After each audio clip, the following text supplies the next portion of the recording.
Kidung Agung pasal 1 ayat 1. Kidung Agung dari Salom. Ayat 2. Kiranya ia mencium aku dengan kecupan, karena cintamu lebih nikmat daripada anggur. Ayat ini menceritakan bagaimana mempelai wanita sedang merindukan mempelai pria. Seperti kita yang adalah gereja milik Tuhan Yesus, selalu merindukan kedatangan mempelai pria Tuhan Yesus. Ia, Tuhan, mencium aku dengan kecupan. Adalah bagaimana mempelai wanita merindukan keintiman dengan Tuhan. Kecupan menggunakan mulut yang artinya adalah ucapan firman Tuhan. Bagi seorang mempelai wanita, perkataan mempelai prialah yang selalu diingat dan dipercaya, melebihi perkataan orang lain ataupun dunia. Percayalah apa kata firman Tuhan tentang dirimu, bahwa kamu adalah kekasihnya Tuhan. Roma 9 ayat 23. Yang bukan umatku akan kusebut umatku, dan yang bukan kekasih, kekasih. Kolose 3 ayat 12. Karena itu, sebagai orang-orang pilihan Allah yang dikuduskan dan dikasihinya atau kekasihnya. Mazmur 119 ayat 97. Betapa aku cintai Tauratmu, aku merenungkannya sepanjang hari. Surat cinta Tuhan tertulis dengan rapi dan terstruktur dalam firman-Nya di dalam Alkitab, mulai dari kitab Kejadian sampai Wahyu. Bagi seorang mempelai wanita, membaca surat cinta sang kekasih adalah kebahagiaan. Kapanpun kamu membaca Alkitab, selalu ingat bahwa setiap firman yang tertulis adalah tentang kasih Allah akan dunia ini melalui pengorbanan Tuhan Yesus. Yohanes 3 ayat 16. Karena begitu besar kasih Allah akan dunia ini, sehingga Ia mengaruniakan anaknya yang tunggal, supaya setiap orang yang percaya kepadanya tidak binasa, melainkan beroleh hidup yang kekal. Tuhan di pihakmu, mengasihimu, dan mau menguduskanmu. Pasal 1 ayat 3. Harum bau minyakmu, bagaikan minyak yang tercurah namamu. Oleh sebab itu, gadis-gadis cinta kepadamu. Inilah perkataan mempelai wanita. Ketika mempelai wanita menerima kecupan mempelai pria, maka kedekatan ini akan membuat mempelai wanita dapat mencium harum minyak wangi sang mempelai pria. Ketika Tuhan Yesus masih bayi, orang Majus mempersembahkan emas, kemenyan, dan mur. Kemenyan di sini maksudnya adalah sejenis minyak wangi yang dalam bahasa aslinya Libanos, berasal dari pohon harum yang disebut frankincense. Matius 2 ayat 11, Imamat 2 ayat 1, 2, 15, dan 16. Uniknya, wewangian ini dipakai oleh imam di bait Allah untuk campuran korban sajian yang terbuat dari tepung halus, sebagai korban roti sajian yang dibakar dengan api yang harumnya menyenangkan hati Allah. Nama Yesus bagaikan minyak yang tercurah. Kapanpun ketika kita menyebut nama Tuhan kita Yesus, kita dapat merasakan pertolongannya, kasih-Nya, kuasa-Nya, dan perlindungannya yang sempurna bagi kita.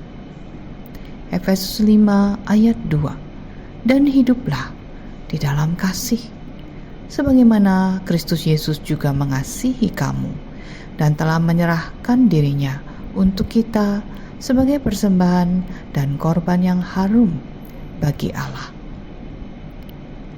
Kisah 4 ayat 12. dan keselamatan tidak ada di dalam siapapun juga selain di dalam Dia. Sebab di bawah kolong langit ini tidak ada nama lain yang diberikan kepada manusia yang olehnya kita dapat diselamatkan. Pasal 1 ayat 4. Tariklah aku di belakangmu, marilah kita cepat-cepat pergi. Sang Raja telah membawa aku ke dalam maligai-maligainya. Kami akan bersorak-sorai dan bergembira karena engkau mempelai pria. Kami akan memuji cintamu lebih daripada anggur. Layaklah mereka, orang benar, cinta kepadamu. Perkataan mempelai wanita. Mempelai wanita ditarik ke belakang mempelai pria untuk cepat pergi menuju maligai tempat mereka menyatakan cinta. Mempelai wanita telah melihat bagaimana persiapan pernikahan yang telah dilakukan oleh mempelai pria. Tanda kasih sayang dan kebahagiaan. Mempelai wanita ditarik ke belakang mempelai pria, artinya mempelai pria yang memimpin dan mengetahui arah yang tepat untuk mempelai wanita. Mempelai wanita hanya bisa melihat punggung mempelai pria dan sepenuhnya ikut dan percaya kepada dia sampai pada tempat mereka menyatakan cinta kasih. Ada kebahagiaan dan sorak-sorai dalam mengikuti ajakan Tuhan Yesus melalui Roh Kudus-Nya sampai kepada tujuan. Inilah berkat orang-orang yang dibenarkan Allah dalam Tuhan Yesus Kristus, melebihi dunia ini. Mazmur 16 ayat 11. Engkau memberitahukan kepadaku jalan kehidupan. Di hadapanmu ada sukacita berlimpah-limpah. Di tangan kananmu ada nikmat senantiasa. Pasal 1 ayat 5. Mempelai wanita. Memang hitam aku, tetapi cantik. Hai putri-putri Yerusalem, seperti kemah orang Kedar, seperti tirai-tirai orang Salma. Mempelai wanita menyadari kekurangan dirinya. Hitam, tidak berpakaian indah seperti kemah orang Kedar yang biasanya berwarna hitam, coklat, kusam oleh debu, dibandingkan dengan putri-putri Yerusalem. Setiap kekasih Tuhan pasti memiliki kekurangan apabila jika dibandingkan dengan yang lain. Namun, karena kekurangan itulah manusia menyadari bahwa ia memerlukan seseorang yang mencintai dia dan mengasihi dia dengan sungguh-sungguh. Roma 5 ayat 8. Akan tetapi Allah menunjukkan kasih-Nya kepada kita oleh karena Kristus telah mati untuk kita ketika kita masih berdosa. Tuhan Yesus telah mati bagi kita ketika kita masih berdosa. Cinta Tuhan Yesus yang besar membuat kita tetap percaya diri walau memiliki kekurangan. Pengharapan akan kasih Tuhan membuat kita memiliki semangat dalam menjalani hidup. 1 Petrus 1 ayat 3. Terpujilah Allah dan Bapa Tuhan kita Yesus Kristus, yang karena rahmat-Nya yang besar telah melahirkan kita kembali oleh kebangkitan Yesus Kristus dari antara orang mati kepada suatu hidup yang penuh pengharapan. Pasal 1 ayat 6. Mempelai wanita. Janganlah kamu memperhatikan bahwa aku hitam, karena terik matahari membakar aku. Putra-putra ibuku marah kepadaku. Aku dijadikan mereka penjaga kebun-kebun anggur. Kebun anggurku sendiri tak kujaga. Mempelai wanita menceritakan mengapa ia menjadi hitam. Ia berada di bawah tekanan saudara-saudara laki-lakinya yang menyuruhnya melakukan tanggung jawab mereka, sehingga tanggung jawab sendiri tidak dikerjakan. Ia meminta agar kekurangannya jangan lagi dilihat. Terkadang kekasih Tuhan dimanfaatkan oleh mereka yang menyebut dirinya saudara. Mereka adalah Kristen duniawi, sehingga tugas tanggung jawab yang diberikan Tuhan tidak dilakukan. Ayat ini mengingatkan kita untuk berani menyadari hal negatif yang terjadi dalam hidup kita karena tidak fokus pada tanggung jawab pribadi, namun mengurusi urusan orang lain. Roma 14 ayat 12. Demikianlah setiap orang di antara kita akan memberi pertanggungan jawab tentang dirinya sendiri kepada Allah. Jika kita berada dalam kondisi ini, mari teruslah membaca ayat berikutnya.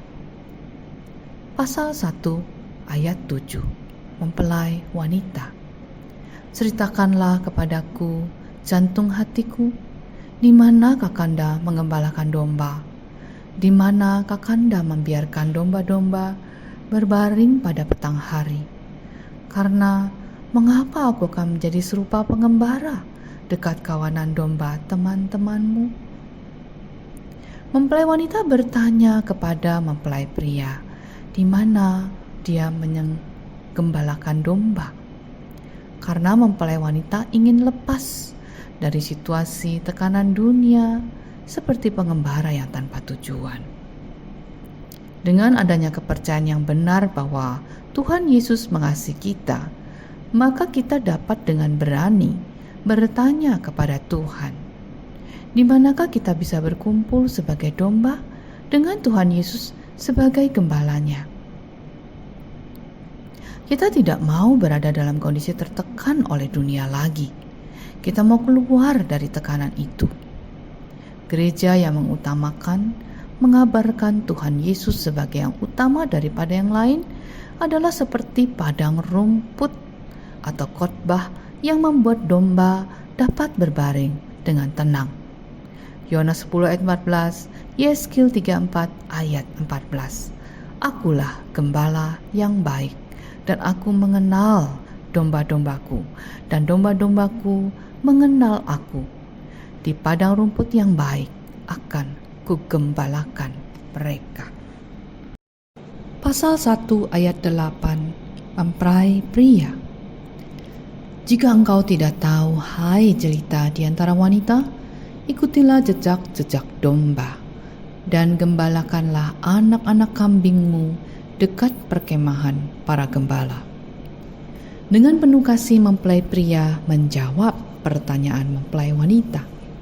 Di mata mempelai pria, mempelai wanita adalah yang tercantik daripada semua wanita yang ada. Mempelai pria meminta mempelai wanita untuk mengikuti jejak domba, sehingga mempelai wanita bisa tinggal dalam penggembalaan milik mempelai pria dan bisa lepas dari tekanan dunia.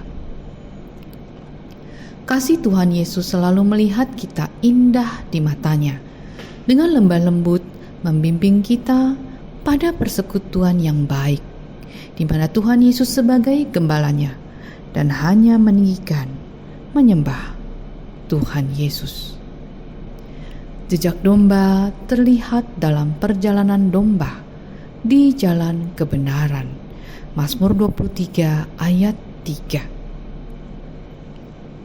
Mencari persekutuan dengan memiliki kasih dan keadilan Kristus, diberkati dan menjadi berkat, saling mendoakan, saling mengasihi, merupakan padang rumput dengan Tuhan Yesus sebagai gembalanya. Mazmur 65 ayat 11. Engkau memahkotai tahun dengan kebaikanmu, jejakmu mengeluarkan lemak. Mazmur 85 ayat 13. Keadilan akan berjalan di hadapannya dan akan membuat jejak kakinya menjadi jalan. Seorang gembala dalam menggembalakan dombanya akan berjalan memimpin domba di depan, menaiki gunung, melalui jalan yang memutari gunung tersebut. Dalam perjalanan itu, jejak-jejak domba akan menghasilkan suatu jalan setapak, karena ini dilakukan secara rutin. Uniknya dalam Mazmur Daud pasal 23 dituliskan bahwa ia sang gembala menuntun aku di jalan yang benar. Jalan kebenaran adalah jalan yang telah dibuka oleh sang gembala, diikuti oleh domba-dombanya. Inilah jalan yang diikuti oleh sang mempelai wanita. Mazmur 23 ayat 3. Ia menuntun aku di jalan yang benar oleh karena namanya. Jalan kebenaran adalah jalan di mana Kristus adalah kebenaran kita. Kita dibenarkan di dalam Kristus, sehingga iblis tidak dapat mengambil berkat-berkat orang benar yang sudah dimenangkan oleh salib Kristus. Yohanes 14 ayat 6. Kata Yesus kepadanya, "Akulah jalan dan kebenaran dan hidup. Tidak ada seorang pun yang datang kepada Bapa kalau tidak melalui aku." Amsal 10 ayat 6. Berkat ada di atas kepala orang benar. Betapa besar kasih karunia Tuhan bagi kita. Pasal 1 ayat 9 sampai 11. Mempelai pria. Dengan kuda betina daripada kereta-kereta Firaun, kuumpamakan engkau manisku. Moleklah pipimu di tengah-tengah perhiasan-perhiasan, dan lehermu di tengah kalung-kalung. Kami akan membuat bagimu perhiasan emas dengan manik-manik perak. Seorang mempelai pria yang begitu mengasihi mempelai wanita akan memikirkan bagaimana mendandani mempelai wanitanya sehingga terlihat semakin cantik dan indah. Anting, kalung, dan semua perhiasan yang akan diberikan mempelai pria terbuat dari emas dengan manik-manik perak. 1 Petrus 3 ayat 4. Tetapi perhiasanmu ialah manusia batiniah yang tersembunyi dengan perhiasan yang tidak binasa, yang berasal dari roh, yang lemah lembut dan tentram, yang sangat berharga di mata Allah. 1 Petrus 3 ayat 4 menunjukkan bahwa perhiasan di mata Allah yang adalah roh adalah berasal dari roh yang lemah lembut dan tentram atau tenang. Hal ini berharga di mata Allah. Buah roh hanya dapat dihasilkan ketika kita hidup dipimpin oleh roh, karena roh adalah sumbernya. Galatia 5 ayat 25. Mengapa Tuhan selalu mementingkan roh, namun menggunakan materi sebagai perumpamaan? Karena Allah adalah roh. Kita pun sesungguhnya adalah roh yang tinggal di tubuh materi dan memiliki jiwa atau akal. Materi atau tubuh tidak dapat mengerti roh. Karena itu Allah merendahkan levelnya agar kita sebagai manusia yang tinggal di tubuh ini bisa mengerti melalui pengetahuan yang kita lihat, dengar, atau rasakan. Kabar baiknya adalah bahwa sebagai kekasihnya Tuhan, Tuhanlah yang akan mendandani kita dengan emas dan perak.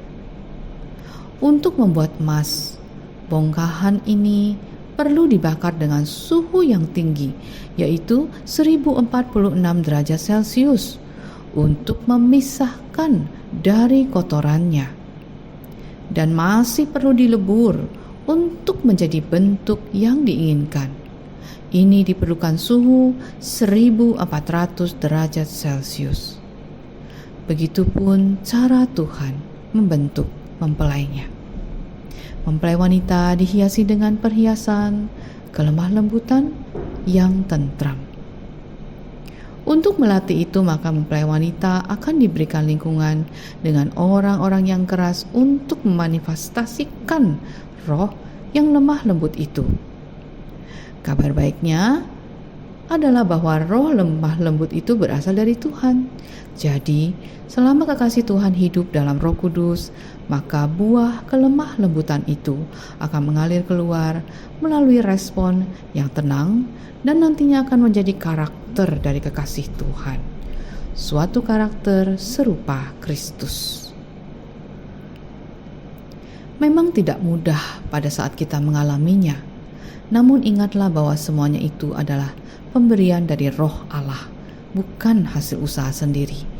Mintalah kepada Tuhan untuk memiliki roh kelemah lembutan ini. Dengan penuh kesabaran, Tuhan berjanji dalam Ulangan 31 ayat 8 bahwa Tuhan sendiri yang akan berjalan di depan kita, melindungi, memimpin, dan menyertai. Ulangan 31 ayat 8. Sebab Tuhan, Dia sendiri akan berjalan di depanmu. Dia sendiri akan menyertai engkau. Dia tidak akan membiarkan engkau dan tidak akan meninggalkan engkau. Janganlah takut dan janganlah patah hati. Segala kesusahan dan penderitaan di dunia ini yang kita alami adalah tempaan untuk menjadikan kita emas murni. Firman Tuhan mengatakan bahwa Allah tidak mencobai manusia, namun menguji isi hati manusia. Zakaria 13 ayat 9, 1 Tesalonika 2 ayat 4, Mazmur 11 ayat 4, Yeremia 20 ayat 12. Allah yang menguji hati kita. Seorang hamba Tuhan Yesus pernah berkata begini, "If you pass the temptation, you will grow in rank. But if you pass the test, you will grow in grace."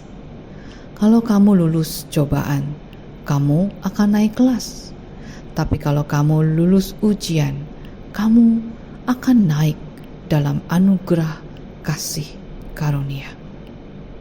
Yakobus 1 ayat 13.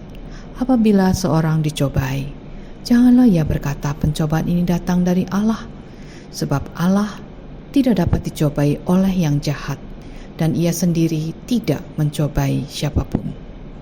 Yeremia 20 ayat 12. Ya Tuhan semesta alam, yang menguji orang benar, yang melihat batin dan hati.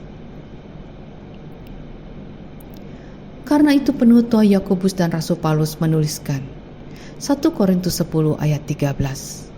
Pencobaan-pencobaan yang kamu alami ialah pencobaan-pencobaan biasa yang tidak melebihi kekuatan manusia. Sebab Allah setia, dan karena itu Ia tidak akan membiarkan kamu dicobai melampaui kekuatanmu. Pada waktu kamu dicobai, Ia akan memberikan kepadamu jalan keluar sehingga kamu dapat menanggungnya. 1 Petrus 1 ayat 6 sampai 7. Bergembiralah akan hal itu sekalipun sekarang ini kamu seketika harus berduka cita oleh berbagai-bagai pencobaan. Maksud semuanya itu ialah untuk membuktikan kemurnian imanmu yang jauh lebih tinggi nilainya daripada emas yang fana, yang diuji kemurniannya dengan api, sehingga kamu memperoleh puji-pujian dan kemuliaan dan kehormatan pada hari Yesus Kristus menyatakan dirinya.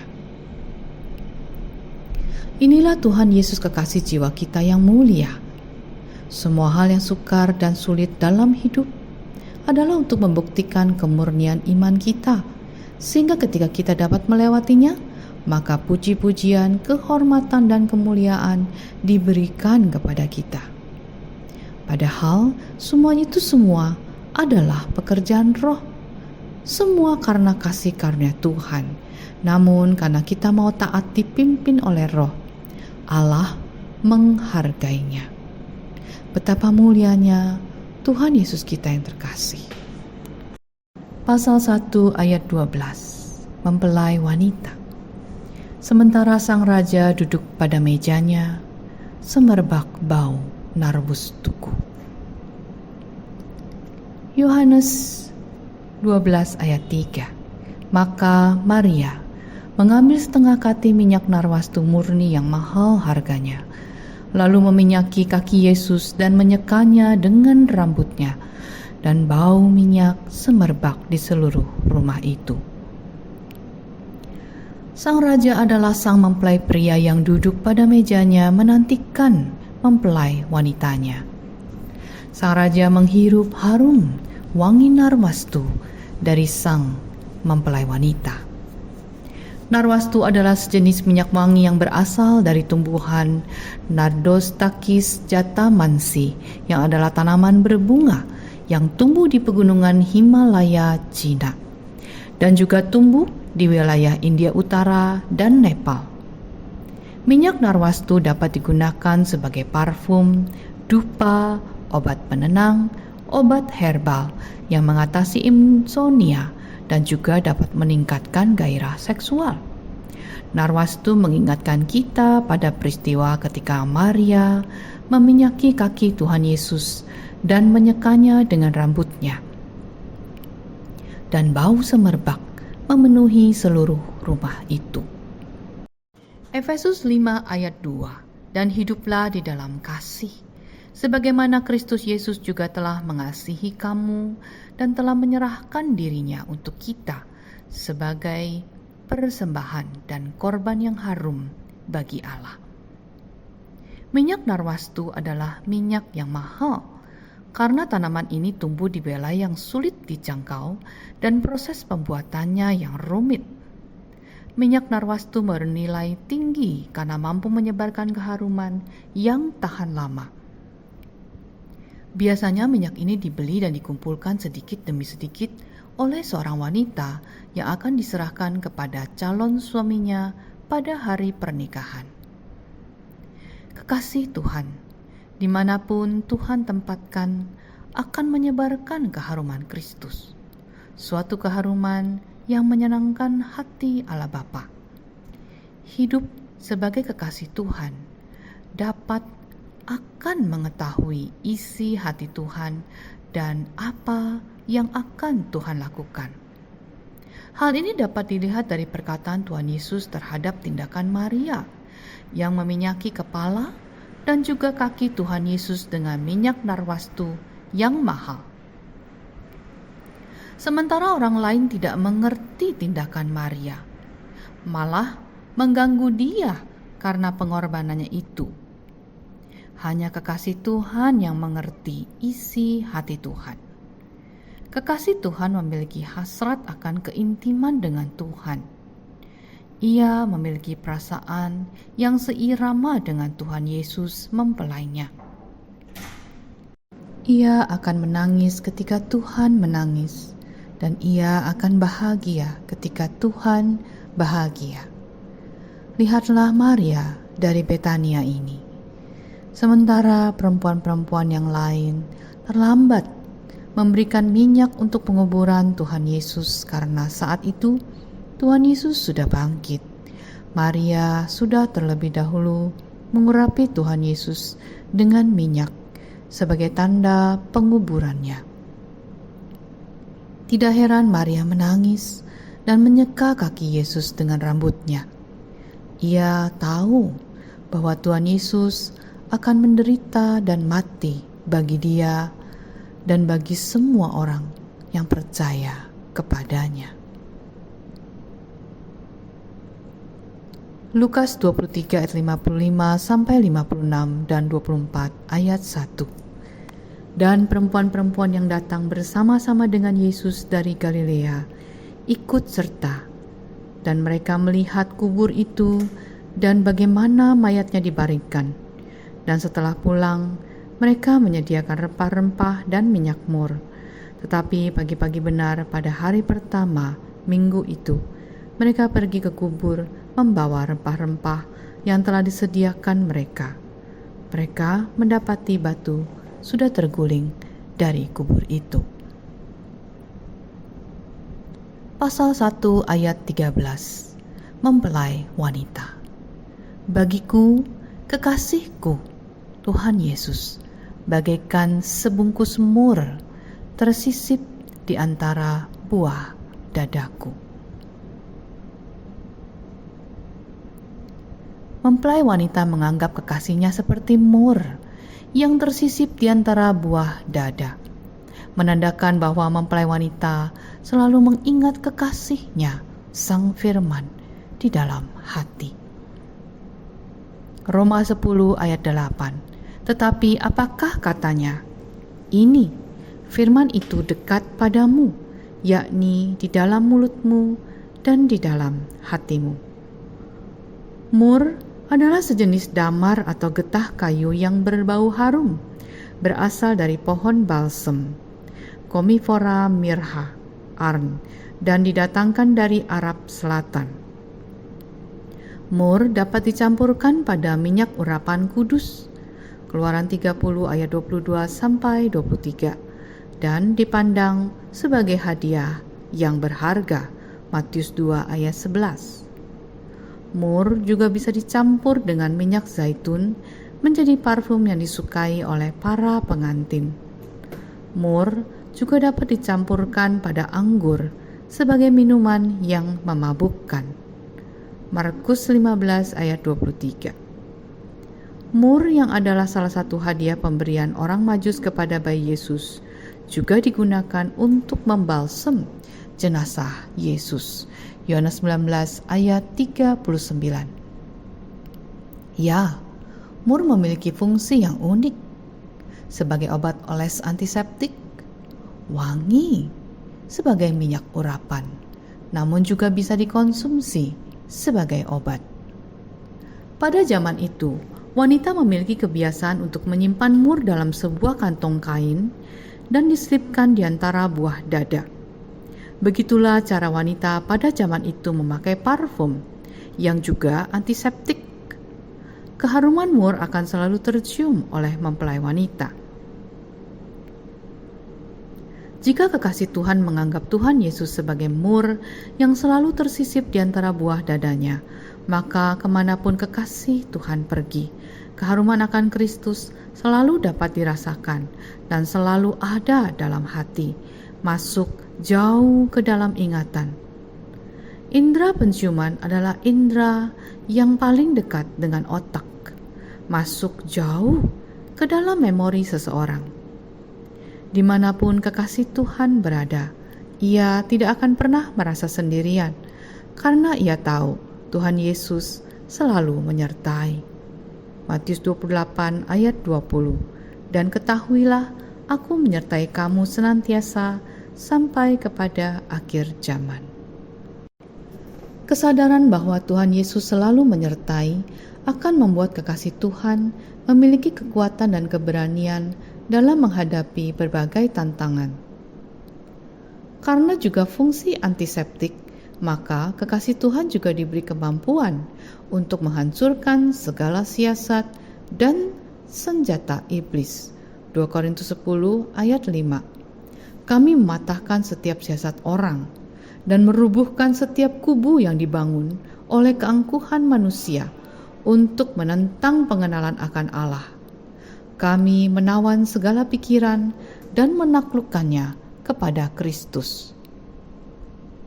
Tuhan Yesus yang adalah firman tersimpan di dalam hati, merupakan kekuatan yang luar biasa bagi kekasih Tuhan. Kekasih Tuhan selalu mengingat firman Kristus dalam hati. Firman tentang keharuman Kristus, kekudusan Yesus, perlindungannya, kesembuhan, dan kesehatan darinya ada dalam diri kekasih Tuhan dimanapun ia berada. Roma 10 ayat 8. Firman itu dekat padamu, yakni di dalam mulutmu dan di dalam hatimu. Itulah firman iman yang kami beritakan. Roma 10 ayat 8 mengingatkan agar firman itu juga perlu untuk diucapkan untuk melakukan kuasanya. Betapa bahagianya hidup sebagai kekasih Tuhan. Pasal 1 ayat 14. Mempelai wanita. Bagiku kekasihku setangkai bunga pacar di kebun-kebun anggur En-Gedi.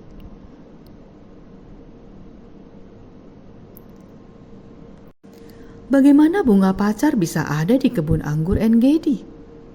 Kita ingat pada perkataan mempelai wanita sebelumnya di mana ia menjadi hitam, kusam karena harus mengurus kebun anggur saudaranya. Setangkai bunga pacar di kebun anggur bagaikan secercah harapan baik di tengah kesusahan yang dia alami. Mazmur 71 ayat 5. Sebab Engkaulah harapanku, ya Tuhan, kepercayaanku sejak masa muda, ya Allah. Istilah bunga pacar mungkin dipilih oleh penerjemah Lembaga Alkitab Indonesia untuk mengartikan kata koper dalam bahasa Ibrani. Kata koper dalam penerjemahan Alkitab bahasa Inggris mayoritas mempergunakan kata henna yang identik dengan pewarna. Sering dipakai untuk merias tangan mempelai wanita India yang adalah fungsi dari bunga pacar. Namun, jika kita baca kelanjutannya, kemunculan koper di kidung anggur bukan karena fungsinya sebagai pewarna, melainkan sebagai parfum. Dalam bagian kidung anggur yang lain, pasal 4 ayat 13, bunga pacar disejajarkan dengan narwastu, salah satu parfum pada era itu.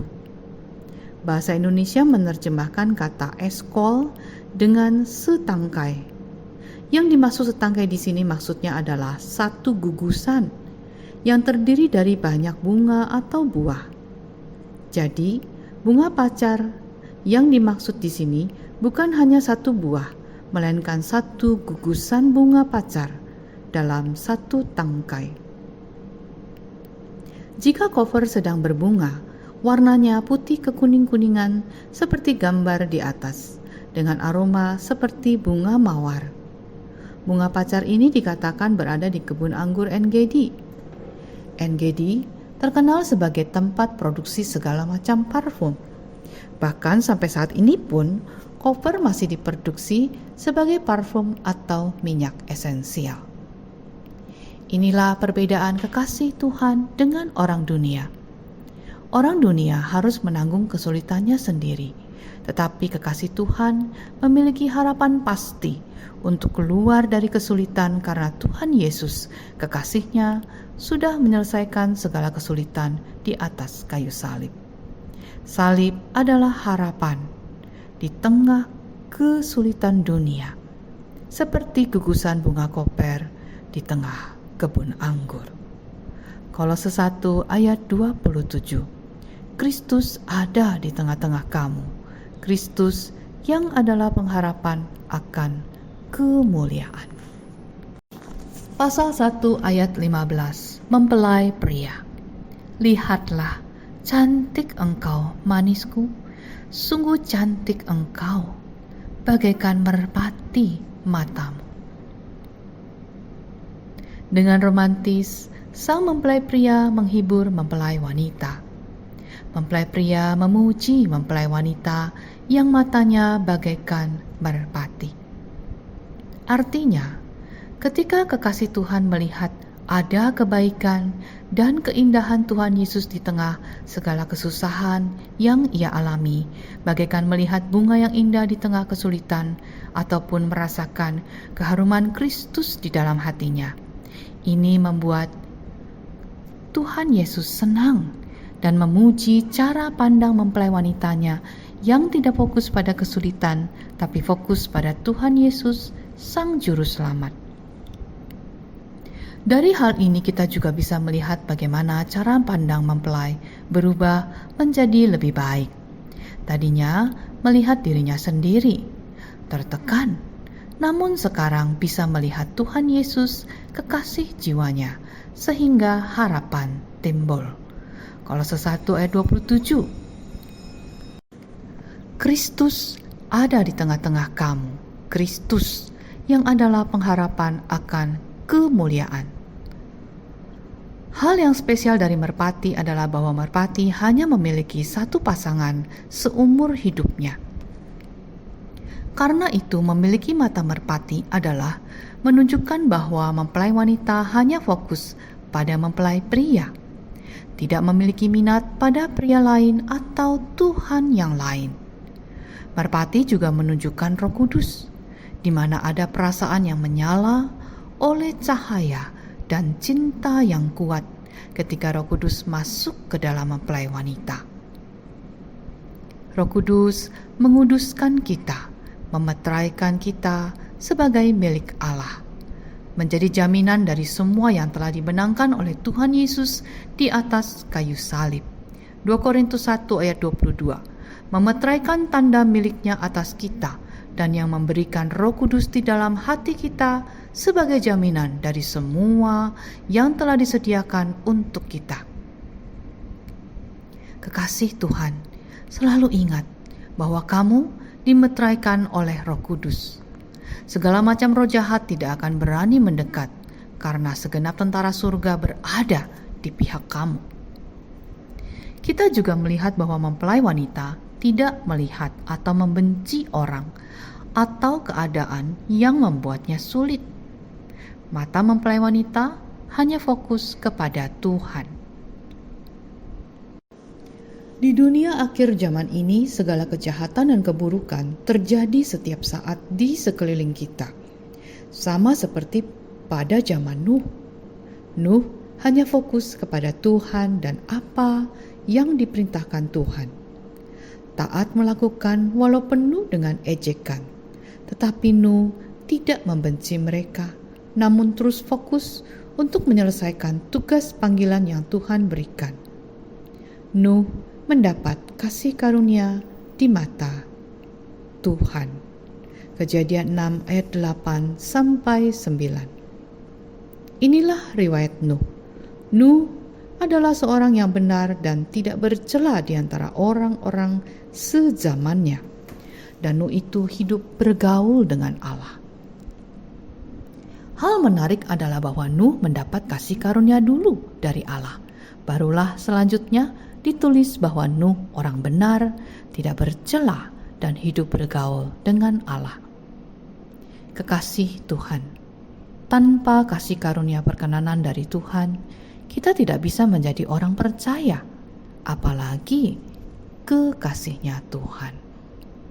Karena itu, jika kita melihat hal yang buruk atau situasi yang buruk, janganlah kita menjadi patah semangat, tapi teruslah memfokuskan pandangan kita pada Tuhan Yesus dan karyanya yang sudah selesai, dan teruslah berharap akan semua hal baik yang telah Tuhan sediakan bagi kita, kekasihnya.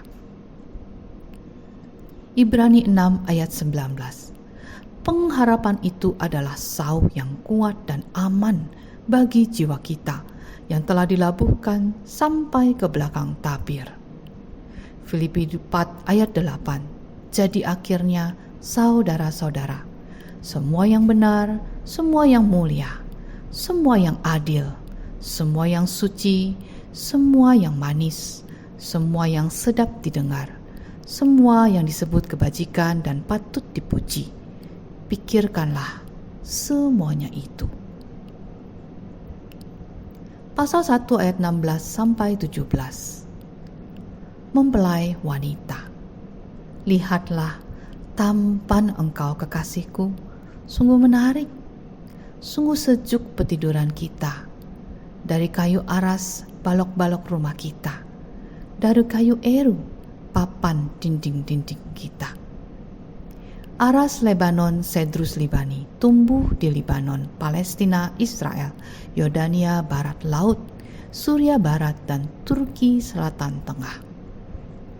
Kayu eru beberapa menerjemahkan sebagai kayu cendana, ada pula yang menerjemahkan sebagai kayu cemara. Namun, kedua kayu tersebut mengeluarkan harum. Mempelai wanita yang mendengar pujian dari mempelai pria membuatnya semakin ingin mendekat kepada mempelai pria dan merindukan sebuah tempat bernaung yang kokoh bersama dengan mempelai pria. Mempelai wanita membayangkan betapa sejuk berada di bawah naungan mempelai pria, dapat tinggal di sebuah rumah yang kokoh dan kuat yang terbuat dari pohon aras dan pohon eru. Pohon aras banyak tumbuh di daerah Libanon. Kayunya yang pahit dan keras membuatnya dijauhi serangga, sehingga membuat kayu ini tidak mudah lapuk, tahan lama, dan cocok sebagai tiang rumah. Pohon eru adalah pohon cendana yang mengeluarkan harum di dalam rumah, juga memiliki khasiat antibakteri. Mazmur 91 ayat 9. Sebab Tuhan ialah tempat perlindunganmu, yang maha tinggi telah kau buat tempat perteduhanmu. Mazmur 107 ayat 1. Nyanyian ziarah Salomo. Jikalau bukan Tuhan yang membangun rumah, sia-sialah usaha orang yang membangunnya. Jikalau bukan Tuhan yang mengawal kota, sia-sialah pengawal berjaga-jaga. Kekasih Tuhan percaya kepada Tuhan yang akan membangun rumah, baik secara fisik maupun rumah surgawi, dengan sumber daya yang Tuhan sediakan.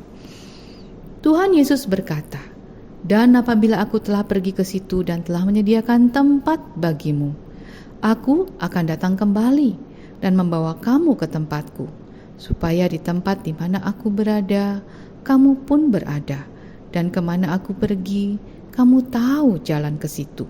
Yohanes 14 ayat 3-4. Kayu salib, satu-satunya pohon, adalah jaminan pengampunan dosa bagi kita. Tempat darah Kristus Yesus tercurah bagi kita, tempat perlindungan kita yang teguh dalam menghadapi berbagai tantangan di dunia ini, membuat kita kuat dan teguh dalam iman akan karya Yesus yang telah selesai di atas kayu salib. Hidup yang tersembunyi di belakang salib Kristus. Yohanes 19 ayat 30. Sesudah Yesus meminum anggur asam itu, berkatalah ia, "Sudah selesai." Lalu ia menundukkan kepalanya dan menyerahkan nyawanya. Efesus 1 ayat 7. Sebab di dalam Dia dan oleh darahnya kita beroleh penebusan, yaitu pengampunan dosa, menurut kekayaan kasih karunia-Nya. Kita rindu untuk betul-betul tinggal di tempat di mana Tuhan berada, kita pun berada di sana. Tekun menantikan kedatangan Tuhan Yesus menjemput kita pulang ke rumah-Nya. Saya teringat dengan sebuah lagu himne, "The Way of the Cross Leads Me." Lirik lagu ini diciptakan oleh Jesse Brown Pound. Jesse lahir pada tahun 1861 di Hiram, Ohio. Ayahnya adalah pendeta Holland Brown. Secara keseluruhan Jesse menulis 9 buku, 50 libretto kantata, dan lebih dari 400 himne. Filipi 3 ayat 20. Karena keluargaan kita adalah di dalam surga, dan dari situ juga kita menantikan Tuhan Yesus Kristus sebagai Juru Selamat. Himne ini mungkin terinspirasi dari ilustrasi khotbah populer yang beredar pada masa itu. Jantung geografis London adalah Charing Cross, yang secara lokal disebut sebagai salib. Seorang petugas polisi London menemukan seorang anak hilang yang tidak dapat memberitahukan di mana dia tinggal. Akhirnya di tengah isak tangis dan air mata, anak itu hanya berkata, "Jika engkau mau membawaku ke salib, aku rasa aku bisa menemukan jalan pulang dari sana." Lirik lagu "The Way of the Cross Leads Me." I must need to go home by the way of the cross. There's no other way but this. I shall never get sight of the gates of light if the way of the cross I miss. The way of the cross leads home. The way of the cross leads home. It is sweet to know as I onward go, the way of the cross leads home. Aku harus pulang melalui jalan salib. Tidak ada cara lain selain ini. Aku tidak akan pernah melihat gerbang terang jika aku melewatkan jalan salib ini. Jalan salib pimpinku pulang. Sungguh manis mengetahui seiring berjalannya waktu, jalan salib memimpin pulang. Kisah Rasul 4 ayat 12. Dan keselamatan tidak ada di dalam siapapun juga selain di dalam Dia, Yesus Kristus. Sebab di bawah kolong langit ini tidak ada nama lain yang diberikan kepada manusia yang olehnya kita dapat diselamatkan.